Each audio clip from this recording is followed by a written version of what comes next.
더위 가운데 안녕하셨습니까? 잠언학교 그 세 번째 수업을 시작하겠습니다. 잠언 3장을 읽어보면 이 내용은 지난 수업 시간에 배운 지혜 수업의 오리엔테이션 정도가 아니라 이제는 본격적으로 디테일하게 지혜의 내용을 다루고 있다는 것을 알 수 있습니다. 학생들이 삶에서 실천해야 할 다양한 지혜와 덕을 말하고 있습니다. 신학자들의 연구에 따르면 잠언 3장의 내용은 이스라엘 역사 가운데 포로기 이후에 얼마 되지 않아 집필된 것으로 봅니다. 그러니까 포로기가 끝이 나고 사회적으로, 정치적으로, 종교적으로 안정이 되지 않는 가운데에서 그 질서와 안정을 위해서 이런 내용을 기록했다는 것이지요. 저는 오늘 이 수업을 통해 세 가지의 지혜를 여러분들에게 전달하려고 합니다. 인자와 지혜, 그리고 겸손, 마지막으로 꾸지람, 이렇게 세 가지의 지혜를 한번 생각해 보겠습니다. 우선 잠언 3장의 내용을 개역 개정판으로 제가 읽겠습니다. 내 아들아, 나의 법을 잊어버리지 말고 내 마음으로 나의 명령을 지키라. 그리하면 그것이 네가 장수하여 많은 해를 누리게 하며 평강을 더하게 하리라. 인자와 진리가 내게서 떠나지 말게 하고 그것을 네 목에 매며 네 마음판에 새기라.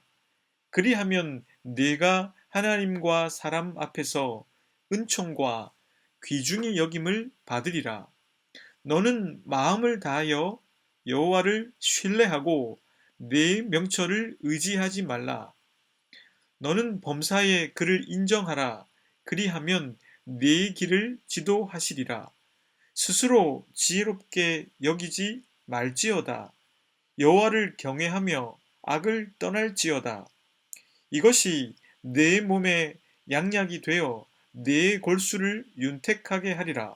내 재물과 내 소산물의 처음 익은 열매로 여호와를 공경하라.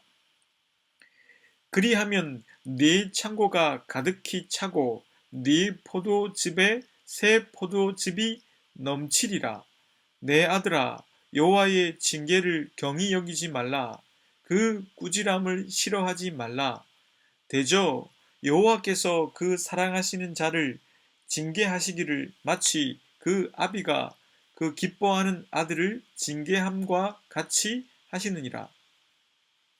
지혜를 얻은 자와 명철을 얻은 자는 복이 있나니 이는 지혜를 얻는 것이 은을 얻는 것보다 낫고 그 이익이 정금보다 나음이니라. 지혜는 진주보다 귀하니 네가 사모하는 모든 것으로도 이에 비교할 수 없도다. 그의 오른손에는 장수가 있고 그의 왼손에는 부귀가 있나니 그 길은 즐거운 길이요 그의 지름길은 다 평강이니라. 지혜는 그 얻은 자에게 생명나무라. 지혜를 가진 자는 복되도다. 여호와께서는 지혜로 땅에 터를 놓으셨으며 명철로 하늘을 견고히 세우셨고 그의 지식으로 깊은 바다를 갈라지게 하셨으며 공중에서 이슬이 내리게 하셨느니라. 내 아들아, 완전한 지혜와 근신을 지키고 이것들을 네 눈앞에서 떠나지 말게 하라. 그리하면 그것이 네 영혼의 생명이 되며 네 목의 장식이 되리니 네가 네 길을 평안히 행하겠고 네 발이 거치지 아니하겠으며 네가 누울 때에 두려워하지 아니하겠고 네가 누운즉 네 잠이 달리로다. 너는 갑작스러운 두려움도 악인에게 닥치는 멸망도 두려워하지 말라. 대저 여호와는 네가 의지할 이시니라. 네 발을 지켜 걸리지 않게 하시리라. 네 손이 선을 베풀 힘이 있거든 마땅히 받을 자에게 베풀기를 아끼지 말며 네게 있거든 이웃에게 이르기를 갔다가 다시 오라 내일 주겠노라 하지 말며 네 이웃이 네 곁에서 평안히 살거든 그를 해하려고 꾀하지 말며 사람들이 네게 악을 행하지 아니하였거든 까닭 없이 더불어 다투지 말며 포악한 자를 부러워하지 말며 그의 어떤 행위도 따르지 말라. 대저 패역한 자는 여호와께서 미워하시나 정직한 자에게는 그의 교통하심이 있으며 악인의 집에는 여호와의 저주가 있거니와 의인의 집에는 복이 있느니라. 진실로 그는 거만한 자를 비웃으시며 겸손한 자에게 은혜를 베푸시나니 지혜로운 자는 영광을 기업으로 받거니와 미련한 자의 영달함은 수치가 되느니라.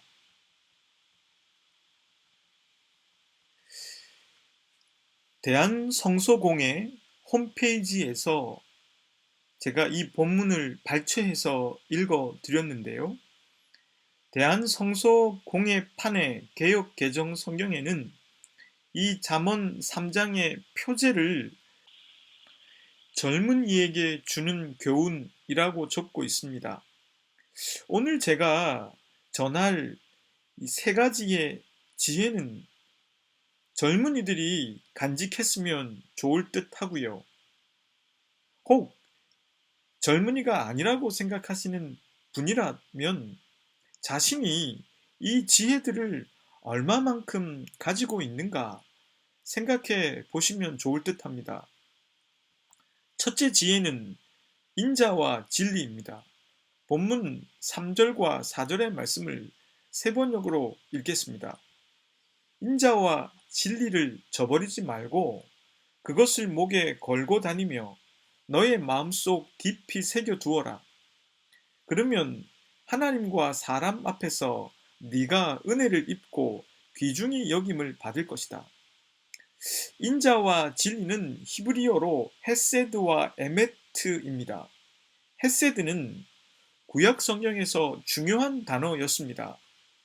헤세드는 하나님과 이스라엘이 맺은 언약의 기초 위에서 하나님과 이스라엘 사이에 존재하는 변함없는 사랑과 위임입니다. 하나님께서는 이스라엘 백성들을 인도하신 것처럼 그렇게 저와 여러분들을 구원으로 인도하시고 약속의 땅으로 이끄시는 분이십니다. 그분은 저와 여러분들을 하나님 안에 있는 새로운 미래로 초대하고 이끄시는 일에 있어서 자비로운 분이시며 신실하신 분이십니다. 그러하기에 우리들은 우리들의 삶의 여정을 하나님께 위탁할 수 있습니다. 때론 내 뜻대로 되어지지 않아도 일희일비하지 않고 그 순간들을 살아갈 수 있습니다. 바울이 로마 황제에게 상소해서 로마로 가고자 했습니다.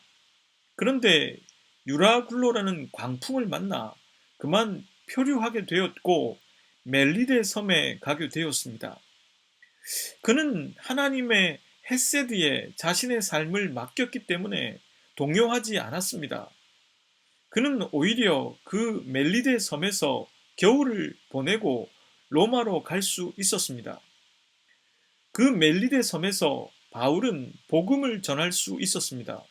독사에 물려도 붙지 않고 쓰러지지도 않는 자신을 신이라고 추앙하는 사람들에게 진정한 신이 누구이신지 소개할 수 있는 기회를 얻었었습니다.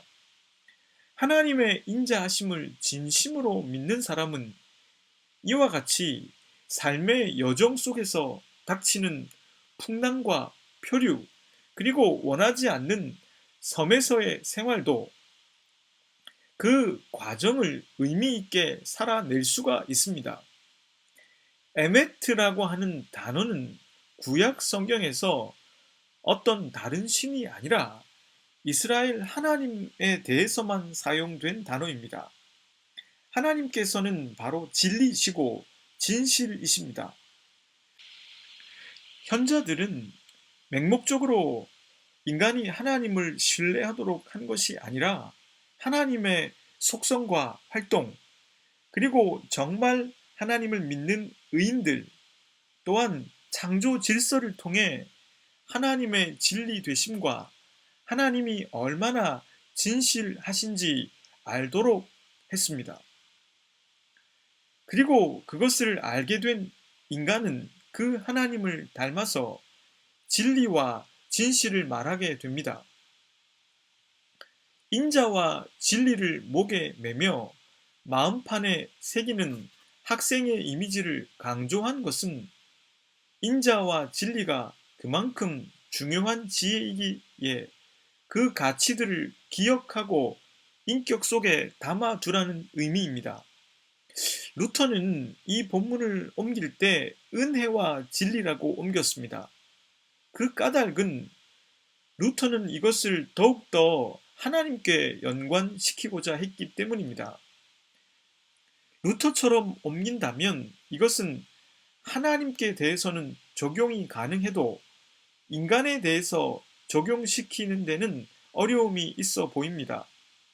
본문 4절에서는 하나님과 사람 앞에서 은총과 기중이 여김을 받는다고 서술했으니 이 진리와 이 인자와 진리는 하나님께 대한 것만은 아닙니다.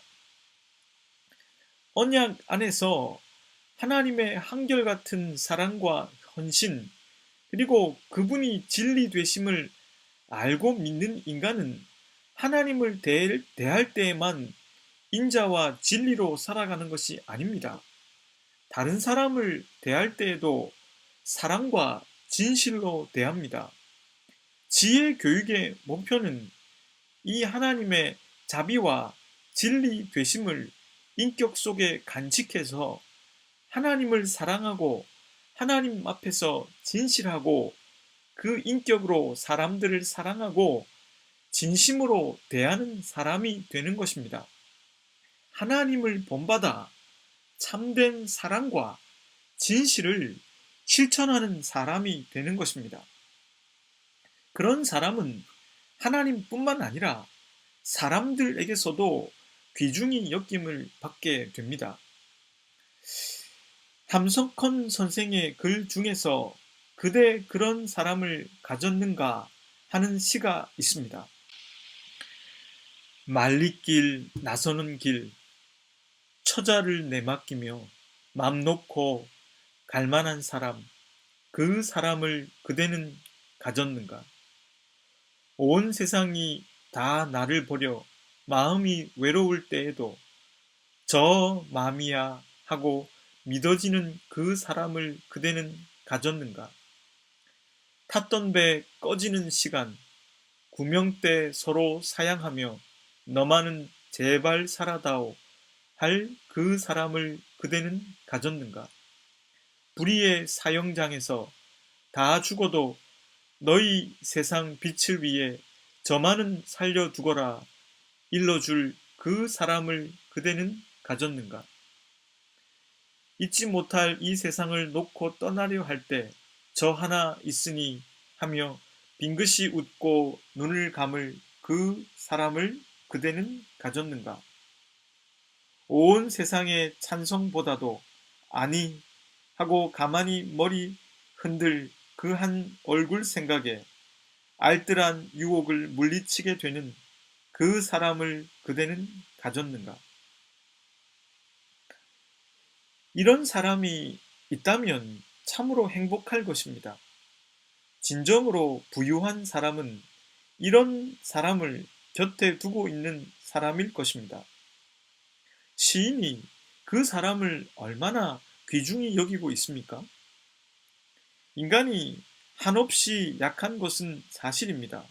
허나 그 연약한 인간이 지혜의 훈련을 통해서 인자와 진리를 인격으로 터득한다면 그 사람이 바로 인자와 진리를 행하는 사람이 될 수 있습니다. 저 사람만큼은 하고 믿어지는 사람이 될 가능성이 있다는 것입니다. 여러분들 주변에는 그런 사람이 있으십니까? 혹 잘 떠오르지 않으신다면 여러분들이 누군가에게 그 사람이 되어주면 어떠하겠습니까? 저 사람은 무슨 일이 있어도 내가 잘 되길 바라는 그 사람은 포기하지 않을 것이다. 그리고 진심으로 진실하게 나를 대해줄 것이다. 그렇게 생각할 수 있게 하는 사람이 되어가면 어떠할까요? 둘째로 전하고 싶은 지혜는 겸손입니다. 본문 5절에서 8절까지의 말씀을 세 번역으로 읽겠습니다. 너의 마음을 다하여 주님을 의뢰하고 너의 명철을 의지하지 말아라. 네가 하는 모든 일에서 주님을 인정하여라. 그러면 주님께서 네가 가는 길을 곱게 하실 것이다. 스스로 지혜롭다고 여기지 말고 주님을 경외하며 악을 멀리하여라. 그러면 이것이 너의 몸에 보약이 되어 상처가 낫고 아픔이 사라질 것이다. 제가 제 자신에게 가르쳐주고 싶은 주제는 바로 겸손입니다. 우리가 잠언 학교를 통해서 깨닫고 있지만 지혜는 이성, 즉 명철의 문제가 아닙니다. 그것은 근원적으로 하나님을 경외하는 것의 문제입니다. 진정한 인식은 하나님을 경외하는 것에서 오기 때문입니다. 그런데 그렇다고 해서 인간의 이성, 인간의 지성이 무의미하다는 뜻이 아닙니다. 하나님을 경외하기 위해서도 이성과 지성은 반드시 필요로 합니다. 이 이성과 지성으로 하나님을 향한 영성을 갖게 될 때 인간은 제대로 보기 시작합니다. 자신이 제대로 보이고 자연이 제대로 보이고 사물이 제대로 보이고 다른 사람이 제대로 보이고 내가 씨름하던 문제가 제대로 보이기 시작합니다. 그런데 문제는 여기에 있습니다. 인간이 자신의 명철과 지성으로 하나님을 경외하는 영성에 이르게 되었고 그를 통해 하나님으로 말미암아 자신, 사물, 자연, 타인, 문제 등을 제대로 보게 되면 교만이라고 하는 곳에 도달하게 됩니다. 그래서 잠언의 스승은 자신을 지혜롭게 여기지 말라고 강조하는 것입니다. 이게 참으로 쉽지가 않습니다. 뭔가 좀 되어가는 것 같을 때 인간은 교만에 빠지게 됩니다. 김성동 씨가 쓴 소설 만다라를 읽어보면 땡초로 불리는 지산이 나오고 모범생 스님 법운이 나옵니다. 지산은 법운에게 이렇게 말합니다. 겨울 한철을 참말 피나게 공부했다. 뭔가 손에 잡힐 것 같았어. 이대로 밀고 나간다면 참말 뭐가 될 듯 싶더라고. 그런데 이 뒷이야기가 어떻게 이어지는지 아십니까? 스스로 뭔가 될 것 같다고 생각했던 지사는 절에 와 있던 여대생과 정을 나누고 산을 내려가게 됩니다. 자신이 스스로 뭔가 되었다고 생각하는 순간, 그때가 바로 파괴의 순간이 되어버렸던 것입니다. 인간이 언제 교만해지는지, 그리고 그 교만은 어떤 결과를 초래해주는지 알게 해주는 예입니다. 그래서 늘 범사에 하나님을 인정하고 겸손이 있어야 하는 것입니다. 8절 말씀에서 이것을 내 몸의 양약이라고 했는데 여기서 몸이라고 번역된 히브리어의 원뜻은 배꼽을 의미합니다. 배꼽은 태아가 어머니로부터 영양을 공급받던 곳입니다. 겸손하게 범사의 여호와를 경외하는 사람은 하나님께로부터 생명의 양식을 공급받게 된다는 의미입니다.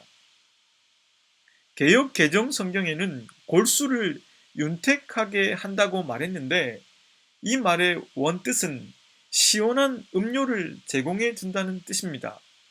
땀 흘리고 산책을 한 뒤에 마시는 아이스 아메리카노의 맛과 같다고 할까요? 하나님을 인정하는 것이 겸손이라면 하나님을 인정하지 않는 것이 바로 교만인 것입니다. 이 겸손이 무엇보다 중요한 양약입니다. 그래야 하나님께 진짜 영양분을 공급받을 수 있습니다. 앞서 소개한 만다라라고 하는 이 소설에서 모범생 버부는 땡초 지산에 대해서 이런 생각을 하게 됩니다. 사람들은 좀 더 자기 자신에게 솔직해질 필요가 있는 것이었다.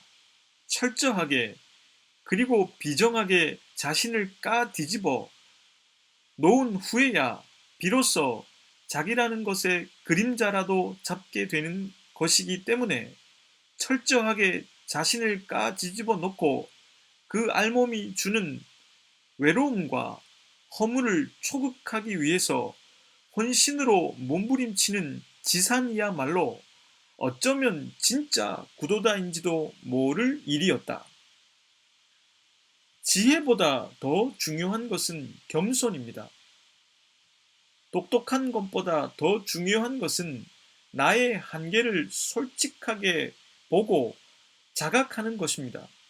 자신의 지식, 지성, 지혜로 자신의 그림자를 숨기는 것이 아니라 겸손하게 자신 앞에 서서 벌거벗은 자신의 모습을 솔직하게 인정하고 바라볼 줄 아는 것, 그것이 바로 겸손입니다. 그것이 바로 구도자의 길의 시작인 것이죠. 34절은 이렇게 적습니다. 진실로 그는 거만한 자를 비웃으시며 겸손한 자에게 은혜를 베푸시나니 겸손해야만 하나님을 인정합니다. 겸손해야만 하나님께 듣습니다. 그렇기 때문에 겸손한 자가 되어야 하나님의 은혜를 입습니다. 그래야만 인간은 마치 태아가 탯줄을 통해 생명을 지속하듯 그렇게 진정한 생명을 유지할 수 있습니다. 교만한 사람은 모든 인식의 출발점인 하나님을 경외하지 않습니다. 하나님께 들을 필요가 없습니다. 자신을 과신하게 됩니다. 이런 사람은 생명이 끊어지는 것이죠. 몸과 영혼이 좋아지고 싶으십니까? 그럼 내 몸의 양약이 되는 겸손을 여러분 속에 담으십시오. 셋째로 제가 제 자신과 여러분에게 전하고 싶은 지혜는 꾸지람의 지혜입니다. 11절부터 12절까지의 말씀을 세 번역으로 읽겠습니다. 아이들아, 주님의 훈계를 거부하지 말고 그의 책망을 싫어하지 말아라. 주님은 당신이 사랑하시는 사람을 꾸짖으시니 마치 귀여워하는 아들을 꾸짖는 아버지와 같으시다. 여호와를 진정으로 믿고 경외하는 사람은 그분이 나 잘되길 진심으로 바라고 계신 아버지라는 사실을 믿는 사람들입니다. 그래서 12절에 하나님께서는 그 사랑하시는 자를 징계하시기를 마치 그 아비가 그 기뻐하는 아들을 징계함 같이 하신다고 적었습니다. 이번 주간에 저희 가정의 주요한 이슈는 방학 때 아이들이 일주일 정도 시골 본가와 외가에 가 있는 것에 관한 일이었습니다. 다음 주 제 휴가 때 2박 3일 정도 고향에 다녀올 계획인데 아이들을 놓아두고 일주일 뒤에 데리러 가는 것이 어떠할까 하는 생각이었습니다. 제 고향은 경상남도 고성이라 다시 아이들을 데리러 갔다가 올라올 거리가 문제였고 양가 부모님들이 아이들과 함께 지내시기가 어떠할까? 그리고 아이들이 처음으로 엄마 아빠 없이 일주일을 보내는 것이 괜찮을까 등의 문제들을 고려해 보았습니다. 그런데 이 세 가지의 고민 중에서 저희가 가장 중요하게 여겼던 것은 이것이 아이들에게 어떠할까, 어떤 의미일까라는 것이었습니다. 그런 고민을 할 때 제 어린 시절이 떠올랐습니다. 초등학교 때 방학이 되면 외가에 가 있었던 적이 제법 많았습니다. 그때 받았던 외할머니, 외할아버지, 그리고 이모들의 사랑이 제 가슴에 남아 있었습니다. 그 기억은 수학의 방정식 문제를 푸는 것과는 다르게 생생하게 제 기억과 뇌리에 남아 있었습니다. 그래서 저는 무엇보다 아이들에게 일주일간 할아버지, 할머니의 사랑을 받을 기회를 주고 싶었고, 방학 때 할머님들 댁에서 보낸 기억을 주고 싶다는 생각이 들었습니다. 자식들에게 가장 좋은 걸 주고 싶어 하는 아비의 마음이겠지요. 그렇게 생각하고 나니 제가 왕복 약 800km를 한 번 더 운전하는 것은 그리 크게 문제가 되지 않았습니다. 그리고 양가 부모님들도 흔쾌히 손자, 손녀와 보내는 시간을 기뻐하셨습니다. 이 과정을 거쳐 결정을 해 나가면서 저는 하나님을 믿는다는 것이 뭘까 생각해 보게 되었습니다. 하나님께서 이렇게 당신을 믿는 자녀에게 가장 좋은 걸 주고 싶어 하신다는 것을 믿는 것이 아닐까 하는 생각이 들었습니다. 인간이라는 존재가 앞서 겸손해서 살펴본 대로 뭐가 좀 되어간다 싶으면 자신의 지혜를 가신합니다. 그래서 가장 중요한 겸손은 어디로 가버렸는지 없고 가장 큰 죄악인 교만이 인간에게 충만하게 드러납니다. 그렇다면 이때 여러분들이 진짜 그 아들이 잘 되길 바라는 아버지라면 어떻게 해야 하겠습니까? 그 교만을 깨트리고 다시 겸손해서 몸의 양약을 공급받도록 해야 하지 않겠습니까? 어느 분과 대화를 나누다가 이런 대화를 나눈 적이 있습니다. 자식이 초등학교 고학년이 되어 가면서 영어 단어를 하나씩 배우더니 은근히 아빠가 그 영어 단어를 아는지 확인한다고 했습니다. 그리고는 혹 아빠가 모르면 자신이 아는 걸 아빠가 모른다는 태도를 갖는다 했습니다. 그것은 저희 집도 마찬가지입니다.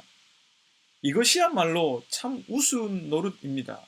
이제 영어 단어 몇 개를 조금씩 배워 자신이 알게 된 어려운 단어 하나를 가지고 와서 아빠 앞에서 그걸 자기도 아는데 왜 아빠는 몰라 하는 식의 태도를 갖는 것은 인간이 하나님 앞에서 보이는 교만을 잘 유비해 줍니다. 그때 아빠가 느끼는 마음을 하나님께서 종종 느끼시지 않을까요? 그래서 하나님께서는 그런 인간을 위해 꾸지람과 징계를 마다하지 않으십니다. 왜냐하면 그래야 다시 겸손해질 수 있고 그래야 태도와 행동을 수정하게 되고 그래야만 진정으로 잘 되는 길로 다시 나아갈 수 있기 때문입니다. 사랑에는 양면이 있습니다. 사랑은 부드럽고 따뜻한 쪽만 있는 것이 아닙니다. 엄하고 냉정한 사랑도 있어야 합니다. 꾸준함과 안아주는 것이 같이 가야만 가장 좋은 길로 자녀를 이끌 수 있듯 인간을 바른 길로 인도할 수 있습니다. 주님을 인정하는 사람은 그분의 징계와 꾸지람도 받아들입니다. 그분이 내가 가장 잘 되는 길로 이끄시는 분임을 믿기 때문입니다. 그분의 사랑을 신뢰하기 때문입니다. 우리가 잊지 말아야 할 것은 주님을 믿는다고 해서 고난이 없는 것이 아니라는 것입니다. 오히려 이스라엘 백성들은 고난을 통해 하나님의 사랑의 실제를 깨달았습니다. 오늘 수업을 통해 우린 세 가지 지혜를 배웠습니다.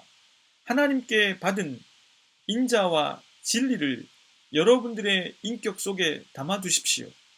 그리고 하나님을 대할 때에도 사랑과 진실로, 그리고 사람을 대할 때에도 사랑과 진심으로 대하십시오.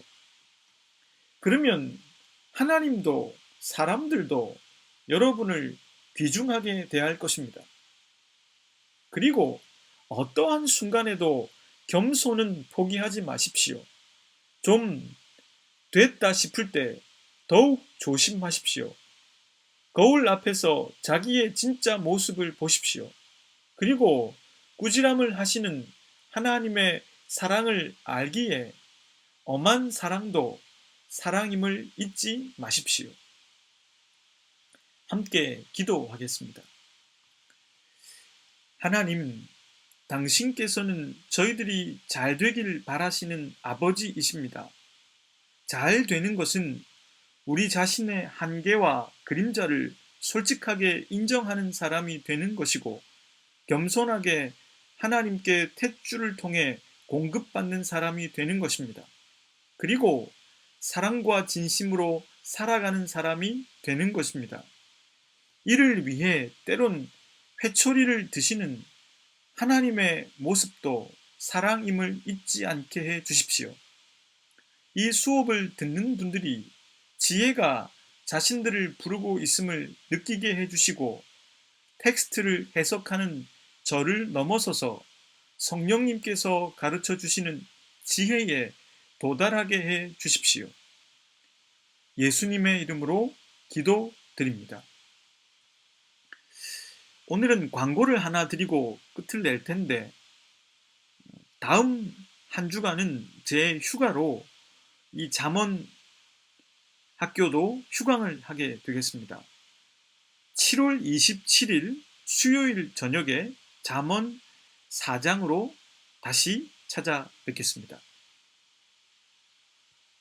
고맙습니다.